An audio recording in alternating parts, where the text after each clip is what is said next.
नमस्कार. 48 लाख नाहीत, 58 लाख नोंदी आहेत. कोण करतंय मराठा समाजाचा गेम, असा थेट सवाल मराठा आंदोलक मनोज जरांगे पाटील यांनी उपस्थित केलाय.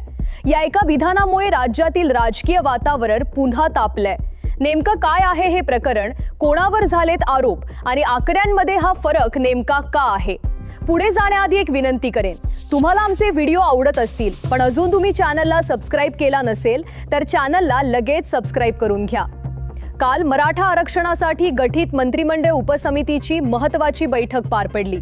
या बैठकीनंतर अशी माहिती समोर आली की राज्यात 48 लाख कुणबी नोंदी सापडल्यात आणि सुमारे 12 लाख कुणबी प्रमाणपत्र देण्यात आली आहेत. मात्र या आकड्यांवर मनोज जरांगे पाटील यांनी थेट प्रश्नचिन्ह उपस्थित केलं. त्यांच्या मते हा आकडा चुकीचा आहे. ते म्हणाले, आम्हाला आधी 58 लाख नोंदींचं प्रोसिडिंग देण्यात आलं होतं, मग आता 48 लाख कसं सांगितलं जातंय? याच मुद्द्यावर त्यांनी संताप व्यक्त केला. जरांगे पाटील यांनी असा आरोप केला की काही अधिकारी मंत्री राधाकृष्ण विखे पाटील यांची दिशाभूल करत आहेत, म्हणजेच सरकारपर्यंत चुकीची माहिती पोहोचवली जात आहे, असा त्यांचा दावा आहे. यामुळे सध्या खरा आकडा नेमका कोणता यावर संभ्रम निर्माण झालाय. 48 लाख की 58 लाख हा प्रश्न सध्या चर्चेचा विषय बनलाय. जरांगे पाटील यांनी स्पष्ट शब्दात सांगितलं, मला खोटं सांगू नका, मला फक्त खरं सांगा. या प्रकरणात त्यांनी काही अधिकाऱ्यांवर थेट नाराजी व्यक्त केली.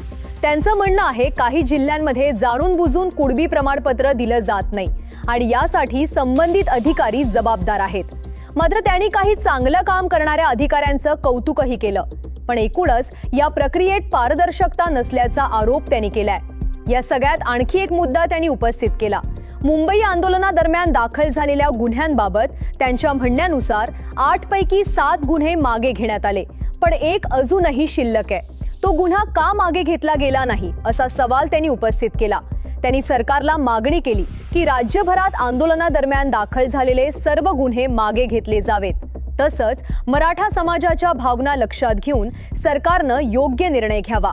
या व्यतिरिक्त त्यांनी SEBC आरक्षणाबाबतही भूमिका मांडली. त्यांच्या मते काही लोक या आरक्षणाविरोधात याचिका दाखल करत आहेत आणि सरकारनं याकडे गांभीर्याने लक्ष देऊन मजबूत कायदेशीर लढाई लढली पाहिजे. यासाठी मोठे वकील नेमण्याचीही त्यांनी मागणी केली आहे. तसेच मराठा आंदोलनात मृत्युमुखी पडलेल्या आंदोलकांच्या कुटुंबियांना नोकरी देण्याबाबतही त्यांनी मुद्दा उपस्थित केला. त्यांच्या म्हणण्यानुसार शा कुटुंबांना सन्मान देण्यासाठी त्यांच्या पात्रतेनुसार नोकरी दिली गेली पाहिजे. तुम्हाला या संपूर्ण प्रकरणाबद्दल काय वाटतं?